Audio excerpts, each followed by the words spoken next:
हाँ हाँ हाँ भाजी ए बड़े भावा हम काहे के मुर्गा खाए के बा होने का घर बहुने घर बहुने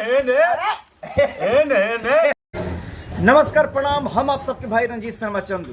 बेहद खुशी के बाद बा कि हमार मित्र जीजी तिवारी जी के बहुत ही प्यारा एगो चैनल बाटे जौना का नाम बाटे BFC कॉमेडी, जौन कि आप सबके बीच में ओपन हो चुकल बा।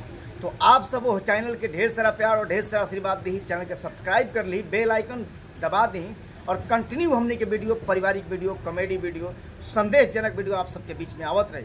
तो ढेर सारा प्यार और ढेर सारा आशीर्वाद बनल रही और BFC कॉमेडी के सब्सक्राइब कर ली। Thank you so much, love you all. पूरी आप सब भोजपुरी श्रोतागढ़ के हम जीजी तिवारी जी नीचे से प्रणाम कर रहल बानी। का हलवासा करतनी आप लोग बहुत बढ़िया हो समझा।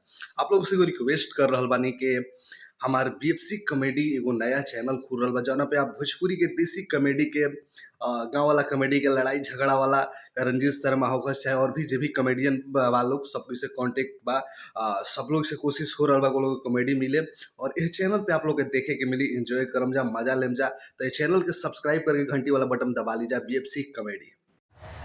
नमस्ते प्रणाम, हर हर महादेव। हम आप सबके छोट भाई एक्टर विकास यादव और आप सबसे बता दी कि बहुत ही खुशी की बात बाटे कि बहुत ही अच्छा मित्र हमार जीजी तिवारी जी के बहुत ही एगो अच्छा चैनल क्रिएट भइला जेकर नाम बाटे BFC कॉमेडी।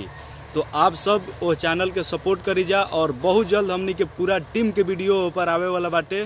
तो प्लीज़ वो चैनल के ज़्यादा से ज़्यादा सब्सक्राइब कर लीजा और शेयर कर दीजिए और वीडियो आई तो दिल से लाइक कर दीजिए। जय हो भोजपुरी, जय भोजपुरी समाज।